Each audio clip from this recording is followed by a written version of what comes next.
হিজাব ইসলামের একটি গুরুত্বপূর্ণ অংশ যা নারীর শালীনতা ও সম্মান রক্ষা করে। এটি শুধু একটি কাপড় নয়, এটি বিশ্বাস এবং আত্মমর্যাদার প্রতীক। আজকে আমরা যে বিষয়টা নিয়ে কথা বলবো সেটা হলো সমাজে নারীর পর্দা বা শালীনতার ভূমিকা। একটা নির্দিষ্ট ধর্মীয় আলোচনাকে ভিত্তি করে আমরা দেখব সেখানে এই প্রশ্নটার উত্তর ঠিক কিভাবে দেওয়া হয়েছে আর কি যুক্তি তুলে ধরা হয়েছে। ইসলামিক নির্দেশনা অনুসরণ করে হিজাব বজায় রেখে জীবনে সম্মান এবং শান্তি অর্জন করা যায়। শুরুতেই দেখুন কি সাংঘাতিক একটা কথা বলা হচ্ছে। আলোচনাটা শুরুই হচ্ছে একটা খুব বড়সড় আর বেশ গুরুত্বতর দাবি দিয়ে। বলা হচ্ছে বিষয়টা নাকি শুধু ব্যক্তিগত পছন্দের ব্যাপারই না, বরং নারীরা পর্দা না মানলে নাকি পুরো সমাজই বিপদে পড়ে যায়। আর ঠিক এই ধারণাটার ওপরেই কিন্তু পুরো আলোচনার কাঠামোটা দাঁড়িয়ে আছে। তো মূল যুক্তিটা ঠিক কি? এখানে পর্দাকে কিন্তু শুধু একটা ধর্মীয় নিয়ম হিসেবে দেখানো হচ্ছে না, বরং বলা হচ্ছে এটা নাকি সমাজের নানান সমস্যার একটা অপরিহার্য সমাধান। চলুন তো একটু তলিয়ে দেখা যাক যুক্তিটা আসলে কিভাবে সাজানো হয়েছে। এই আলোচনা অনুযায়ী যত সমস্যা তার মূলে নাকি একটাই কারণ, নারীদের পর্দা ছাড়া বাইরে আসা। ভাবা যায় এই ব্যাপারটাকে সামাজিক আর নৈতিক অবক্ষয়ের প্রধান কারণ হিসাবে দেখানো হচ্ছে। আর ঠিক এই পয়েন্টটা থেকেই কিন্তু বাকি সব যুক্তির ডালপালা মেলেছে। আচ্ছা, যে কোনো যুক্তির তো একটা ভিত্তি লাগে, তাই না? তো এই আলোচনার ভিত্তিটা কি?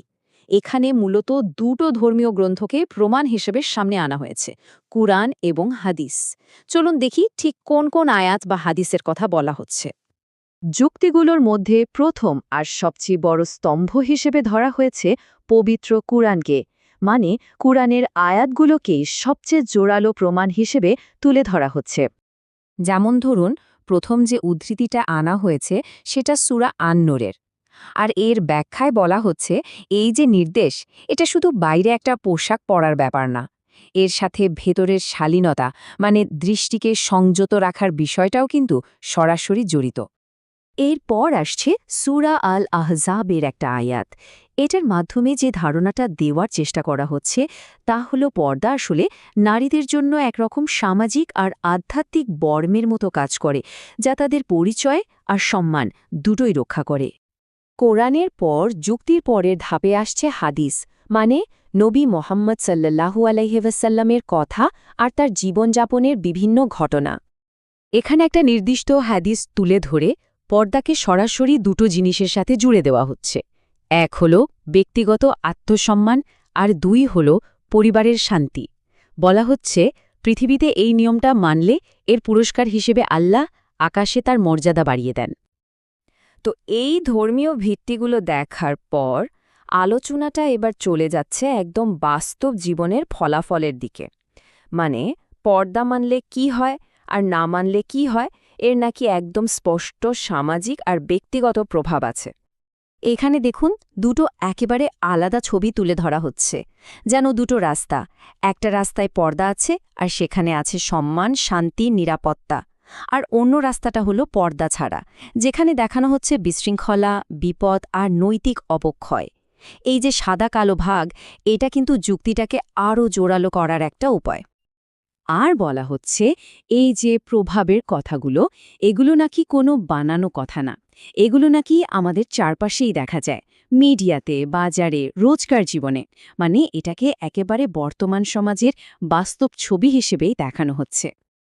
আচ্ছা, তো সমস্যাগুলো তো বলা হলো, কিন্তু আলোচনাটা শুধু সমস্যা দেখিয়েই থেমে থাকছে না।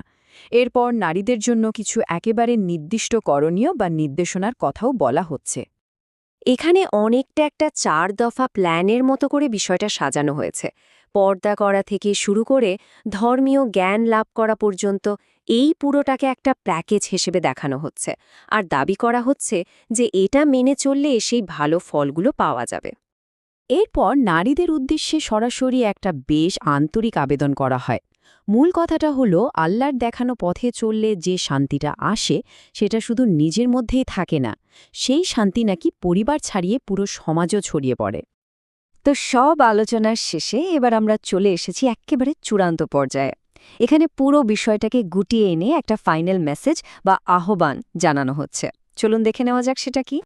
শেষটা করা হচ্ছে সবচেয়ে জরুরি কথাটা আরেকবার মনে করিয়ে দিয়ে। উদ্দেশ্যটা শুধু কিছু তথ্য দেওয়া না, বরং যারা শুনছেন তাদের মধ্যে একটা গভীর দায়িত্ববোধ তৈরি করা। আর এটাই হলো সেই চূড়ান্ত আহ্বান। বলা হচ্ছে একজন নারী যখন পর্দা করে তখন সে শুধু নিজেকে বাঁচায় না, সে আসলে পুরো সমাজকে রক্ষা করার মতো একটা বিশাল দায়িত্ব পালন করে। ভাবুন একবার, একটা ব্যক্তিগত আমলকে এখানে প্রায় একটা সামাজিক কর্তব্যের সমান মর্যাদা দেওয়া হচ্ছে। আমাদের এই বিশ্লেষণটাও শেষ হচ্ছে একটা বেশ বড়সড় প্রশ্ন দিয়ে। প্রশ্নটা হলো, একটা সমাজের নৈতিকতার মাপকাঠি আসলে কি, বা এটা কিভাবে ঠিক হয়? যে আলোচনাটা আমরা দেখলাম সেটা এই প্রশ্নের একটা নির্দিষ্ট উত্তর তো দিচ্ছে, কিন্তু বাকিটা ভাবার জন্য আমাদের সবার উপরই ছেড়ে দিচ্ছে। শীলতাই শক্তি, হিজাব, যা আমাদের মর্যাদা এবং ইসলামী পরিচয়ের প্রতীক।